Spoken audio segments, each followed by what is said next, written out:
Naduduwag ka ata eh.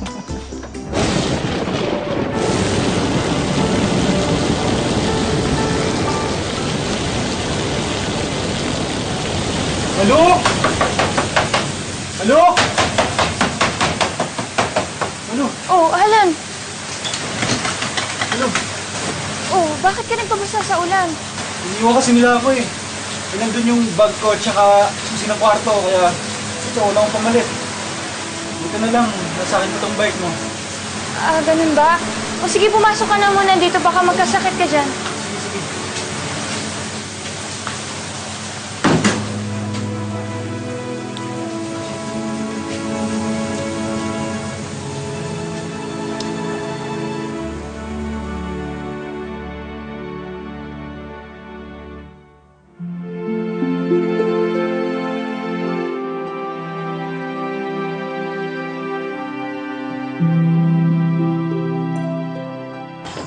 Sorry Malo ah.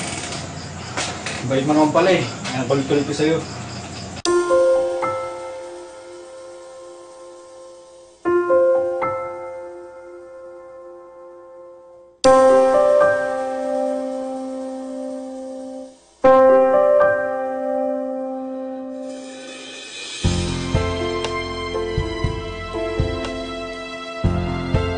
Anong ginagawa mo dito? Bakit ka pumasok sa kwarto ko?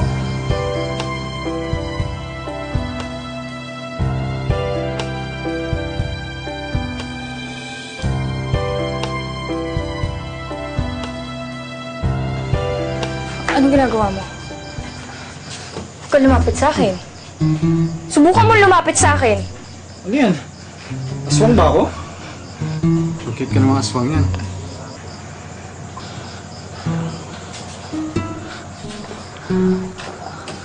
Uy!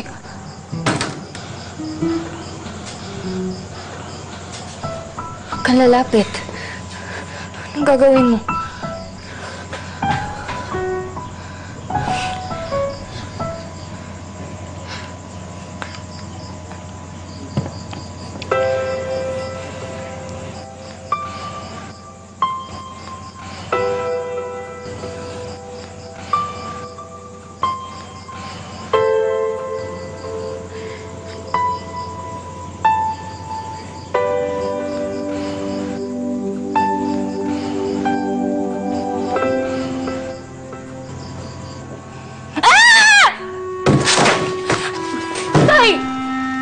Kung lalaki ka. Tay!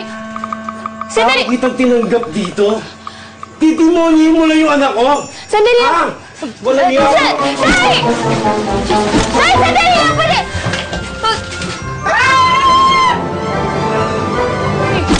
Tay! Tay! Sandali lang! Wala. Tay, hayaan mo kami magpaliwanag. Hindi ka di magkilabot! Karoon na tatumakay! Alam mo ba, ha? Nang may habilin sa akin ng asawa ko, na pangalagaan ko ang anak ko ng habang buhay ko. Pero ang ginawa mo, sinira mo ang habilin niya sa akin. Kaya ang mabuti pa, ha? Isunod na rin kita sa hukay ng asawa ko. Ha?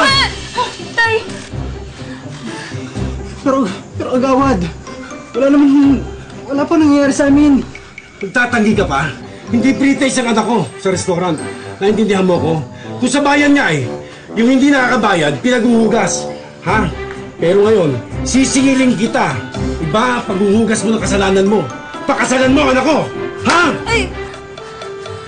Pero agawad, wala pa naman nangyayari sa amin eh. Ano gusto mo? Ha? Mamili ka. Isusuplong kita sa barangay at sasabihin ko pinagsamantala mo ang anak ko. O tatagain ko yan. O pakakasalan mo si Malu!